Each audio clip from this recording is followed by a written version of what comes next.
সুপ্রিয় শিক্ষার্থী বন্ধুরা, border guard public school and college BGB Mymensingh থেকে আমি পদার্থবিজ্ঞানের প্রভাষক মমিন স্যার। গত ক্লাসে তোমাদের মহাকর্ষ এবং অভিকর্ষ স্তরণের যে পরিবর্তন হয় বিভিন্ন দিকে আলোচনা করলাম উচ্চতার কারণে পৃথিবীর অভ্যন্তরে। তো চলো আজকে বন্ধুরা আলোচনা করব আমরা পৃথিবীর ঘূর্ণনের জন্য অভিকর্ষ স্তরণ কি। পৃথিবীর ঘূর্ণনের জন্য অভিকর্ষ স্তরণের পরিবর্তন। কিসের পরিবর্তন? অভিকর্ষ স্তরণের পরিবর্তন।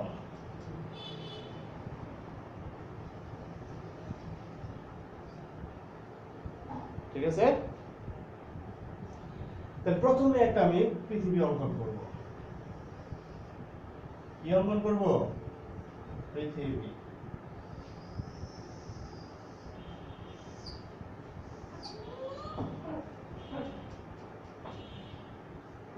তো সুপ্রিয় শিক্ষার্থী বন্ধুরা, এইটাকে বলতেছে আমরা মেরু অঞ্চল না বিষুবী অঞ্চল,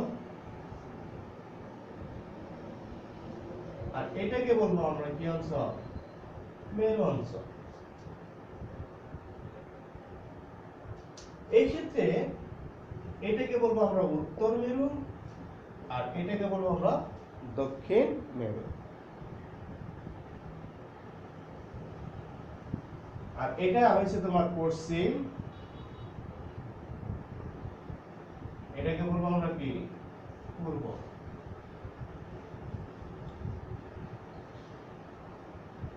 এবং পৃথিবীর কেন্দ্র হয়েছে এইটা। প্রথমে বলছিলাম যে পৃথিবীর ঘূর্ণন শুরু হয় সেই ডাক্তার উইলিয়াম গিলবার্টের যে আলোচনা আছে তোমরা দেখে বুঝতে পারবা যে পৃথিবীর ঘূর্ণন শুরু হয় পশ্চিম দিক থেকে পূর্ব দিকে, ঠিক না? তাহলে মনে করো বস্তুটা আছে এই পূর্ব পৃষ্ঠের এই জায়গায়, পশ্চিম পৃষ্ঠের এই জায়গায়, তাহলে ঘূর্ণন হবে কি এদিক থেকে এদিকে না? এই বস্তু এই জায়গায় আসবে, এই বস্তু এখানে আসবে। তাহলে সেক্ষেত্রে বস্তুটার ভর এসে ধরো m, বস্তুর ভর তো ঠিকই থাকবে। মনে করো পি বিন্দুতে আসলো, কোথায় আসলো? পি বিন্দুতে। এবং এই পি বিন্দু বরাবর এটাকে এই পৃথিবীর ঘুরে ঘুরে এখানে আসছে। কিসের জন্য আসছে? ঘূর্ণনের জন্য আসছে। তাহলে এই যে পৃথিবীতে এই যে এখানে একটা কোণ আছে, দেখো এই যে কোণ, এটাকে বলতেছে আমরা অক্ষাংশ কোণ। কি কোণ? অক্ষাংশ কোণ। হয়তো তোমরা খেয়াল করো যে বাংলাদেশের স্যাটেলাইট কোথায় আছে, কত ডিগ্রি অরবিটালে আছে, এটা বোঝা যায় না? কত ডিগ্রি অরবিটাল বা কত কোণে আছে। তো সেই ক্ষেত্রে আমরা এটা বলবো কি কোণ? অক্ষাংশ কোণ। এই যে অক্ষাংশ কোণ। এই মহাকর্ষ অভিকর্ষ বাংলাদেশের বঙ্গবন্ধু স্যাটেলাইট আমাদের এখনো বর্তমানে সুফল পাচ্ছি স্যাটেলাইটের ক্ষেত্রে।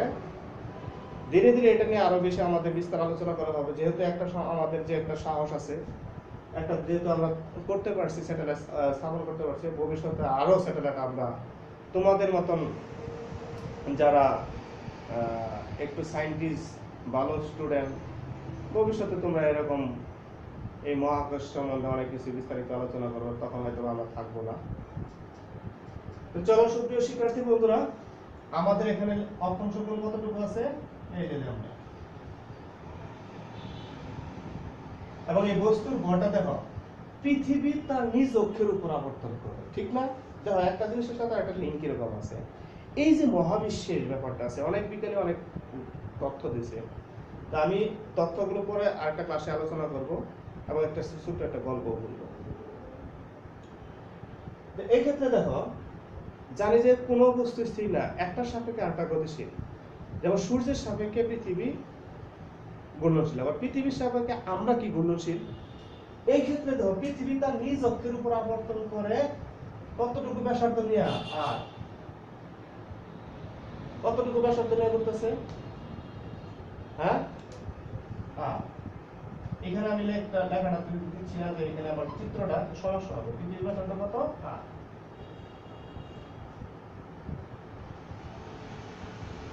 এখন এই বস্তুর ভরটা কত?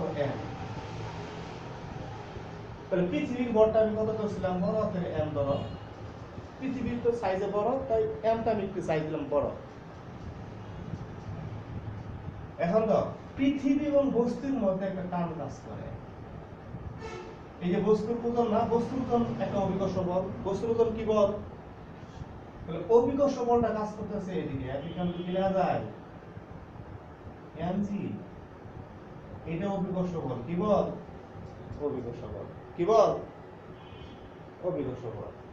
আর মহাকর্ষ বল কাজ করতেছে তোমার পৃথিবীর, অর্থাৎ পৃথিবীর বাইরে দিকে একটা মহাকর্ষ বল আছে, ইকুয়াল টু মহাকর্ষ বল কি লেখা যায়? Gm/r²। অর্থাৎ বস্তুটার ভরের গুণ সমানুপাতিক দূরত্বের বর্গের ব্যস্তানুপাতিক। সেটা কোন দিকে? এই যে মহাকর্ষে বাইরের দিকে, অর্থাৎ পৃথিবীর বাইরের দিকে।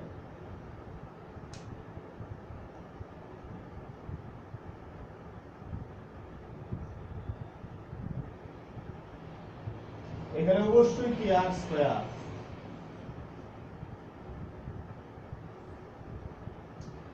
কিন্তু এই যে বস্তুটা আছে, এই যে বস্তুটা তার নিজ অক্ষের উপর আবর্তন করে। কিসের উপর আবর্তন করে? নিজ অক্ষের উপর আবর্তন করে।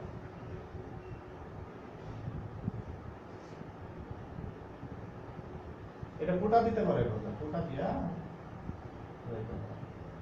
যখন নিজ অক্ষের উপর আবর্তন হয় তার একটা ব্যাসার্ধ আছে, এই যে এটা ধরো ছোট হাতের r।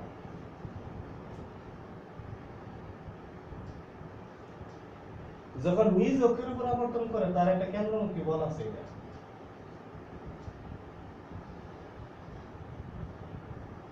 সেটা এটা লেখা কেন্দ্রমুখী বল Fc = m⍵²। এখানে r দিছি তো r এ দিই,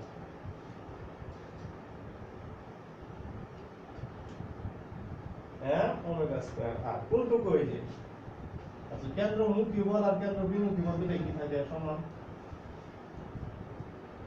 তাহলে এই কোণটা কি? ল্যামডা। তাহলে এই কোণটাও কি? ল্যামডা। তাহলে এই কোণটা কি? ল্যামডা। অক্ষাংশ কোণ এইটা সবই সমান। এখন তুমি দেখো এই যে m⍵² r এর সাপেক্ষে ভেক্টর বিভাজন করো। কি বিভাজন? ভেক্টর বিভাজন। তাহলে এটা হবে fc cos ল্যামডা, আর এটা হবে fc sin ল্যামডা। এটা কি fc cos ল্যামডা, এটা হবে fc sin ল্যামডা। তো কেন্দ্রমুখী বলকে আমি ভেক্টর বিভাজন করব। কি বিভাজন? ভেক্টর বিভাজন।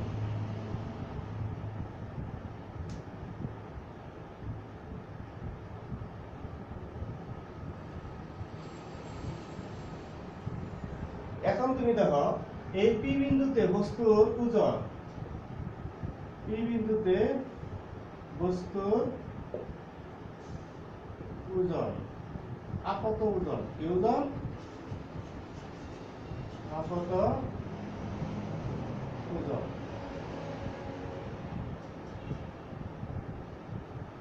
ও সরি, একটু খেয়াল করো, আবার একটু সমস্যা হয়েছে। এটা কি এফসি নাকি এটা এফসি না? তাহলে এটা হবে, এই দেখো এটা তো তোমার এফসি, এটা তোমার কি এফসি, একটু সমস্যা আছে। এটা এফসি, এটা কি এফসি। তাহলে এইটা হবে এফসি cos ল্যামডা, আর এটা হবে তোমার এফসি sin ল্যামডা। কি বলতেছি? এই যে কেন্দ্রমুখী বল, এফসি রে ভ্যালু কোথায় পাবেন? এটা হবে এফসি cos ল্যামডা, এটা হবে তোমার এফসি sin ল্যামডা।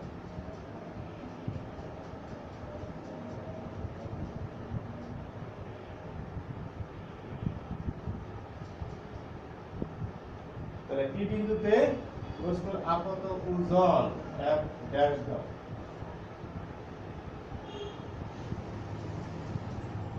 কি দিবা? f dash.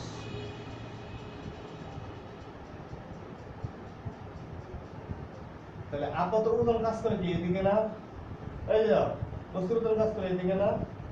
তাহলে আর এখানে এই যে f আছে, মহাকর্ষ বলতে বাদ দাও। Gm/r²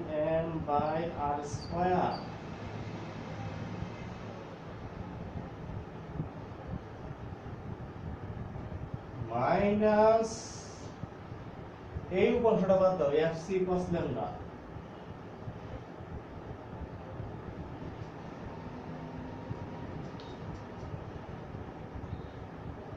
এফসি কি cos ল্যামডা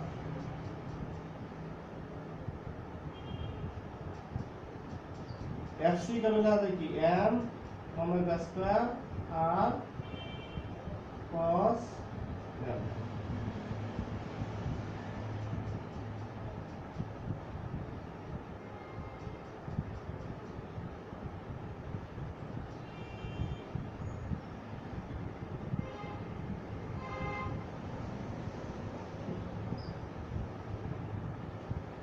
এখন তুমি এখানে দেখো cos ল্যামডা ইকুয়াল টু কি আসে এই যে cos ল্যামডা ইকুয়াল টু ভূমি বাই অতিভুজ এই কোণের সাপেক্ষে ভূমি কোণটা এইটা আর লম্ব এটা অতিভুজ এইটুকু ভূমি এইটুকু অতিভুজ এইটুকু ভূমি এইটুকু কি অতিভুজ তাহলে ভূমি কি আর অতিভুজ কি আর ঠিক আছে কিনা দাও তো ভূমি বাই অতিভুজ ঠিক আছে ঠিক আছে ও এখানে তো ছোট হাতের আর না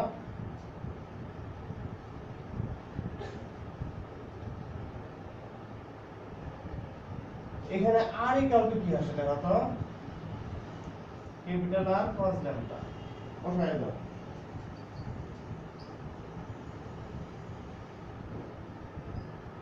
cos স্কয়ার ল্যামডা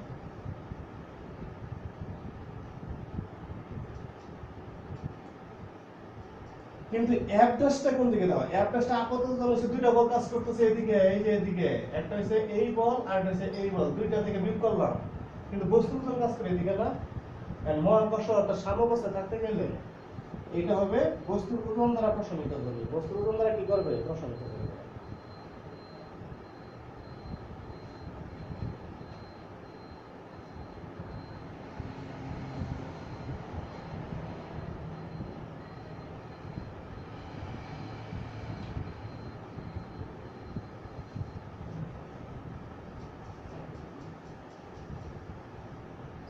এখানে m বাদ দিয়ে দেবো উপর থেকে তাহলে g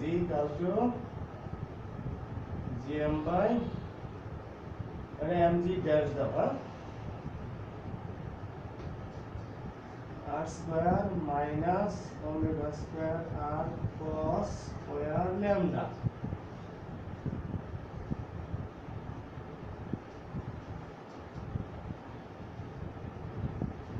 এখন তুমি দাও যে gm by r square equal to কি হবে এইটুকু g minus omega equal to আছে কি 2 বাই 3 হোল স্কয়ার কোলিক বাই ওমেগা ইকুয়াল টু কি আছে 2 by 3 whole square into r cos square lambda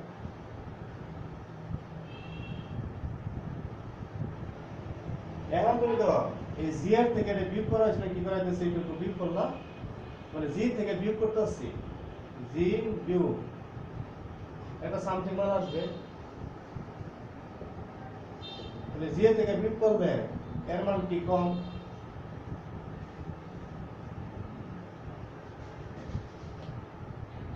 তাহলে দেখো ভূপৃষ্ঠে g এর মান অর্থাৎ এখানে দেখা যাচ্ছে পৃথিবীর ঘূর্ণনের কারণে এই অভিকর্ষ ত্বরণের মান কম দেখা যায় পৃথিবীর ঘূর্ণনের কারণে কি হয় অভিকর্ষ ত্বরণের মান কম হয়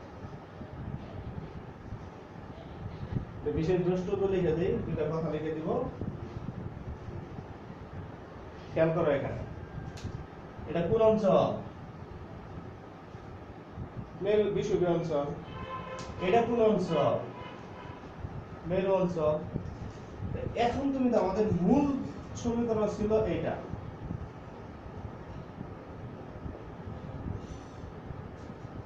omega square r cos square lambda খেয়াল করো এখানে যদি বিষুবীয় অঞ্চল থাকে কোন অঞ্চল বিষুবীয় অঞ্চল যদি থাকে তাহলে অক্ষাংশ কোণ ল্যামডার মান কত 0 ডিগ্রি। আর যদি মেরু অঞ্চলে থাকে অক্ষাংশ কোণ সবসময় কত ডিগ্রি? এই তো এই বিশ্বব্যাপী অঞ্চল থেকে এখানে যাচ্ছে, অর্থাৎ গুণন শুরু হচ্ছে এখান থেকে, এখান থেকে এখানে কত ডিগ্রি গো? 90 ডিগ্রি। তাহলে দেখো বিশ্বব্যাপী অঞ্চলে ল্যামডা মান 0 degree, g minus omega square r cos 0 degree whole square, g minus omega square r cos 0 degree মান কত 1। তার মানে এই ক্ষেত্রে g dash is greater than কি? g dash less than g। অর্থাৎ ভূপৃষ্ঠ অভিকর্ষ ত্বরণ কম থাকবে কার তুলনায়? বিশ্বব্যাপী অঞ্চলের তুলনায়। কার তুলনায়? বিশ্বব্যাপী অঞ্চলের তুলনায়। কিন্তু আমি যদি মেরু অঞ্চলে যাই, কোন অঞ্চলে? মেরু অঞ্চলে গেলে, মেরুতে গেলে কোথায়? মেরুতে গেলে মেরু অঞ্চলে অভিকর্ষ ত্বরণ হবে কি? cos 90 degree. অক্ষাংশ কোণ কত ডিগ্রি? 90 ডিগ্রি। cos 90 ডিগ্রি মানে হচ্ছে তোমার 0 মাইনাস 0।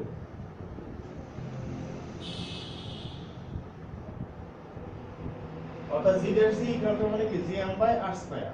অর্থাৎ এটা মেরু অঞ্চলে অভিকর্ষ ত্বরণের সূত্র। আজকে এই পর্যন্তই,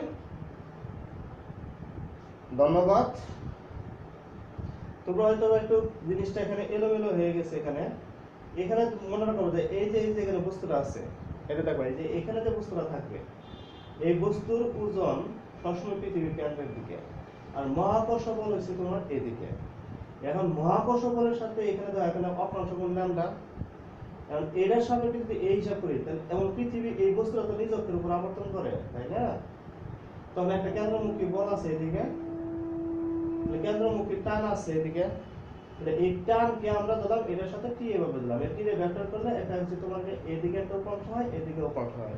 কোণের সাথে যেটা থাকবে সেটা হচ্ছে তোমার পদের উপাংশ, আর কোণ বিহীন যেটা থাকবে সেটা হচ্ছে তোমার কি? সাইনের উপাংশ। এখন এর উপর মূর্ত কথা হচ্ছে আপত ওজন কাজ করতেছে, বুঝতে এখানে আসলো ঘুরে ঘুরে এখানে আসলো, আপত ওজন কাজ করলে এই মহাকর্ষ বল আর fc cos ল্যামডা এটা বিয়োগ করে দেখা দিতে হবে। এবং বস্তুর ওজন কোন দিকে? এদিকে।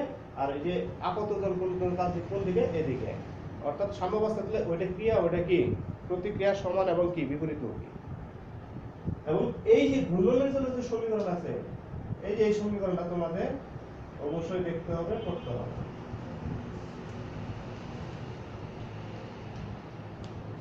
সুপ্রিয় শিক্ষার্থী বন্ধুরা, আজ এই পর্যন্তই। ধন্যবাদ সবাইকে।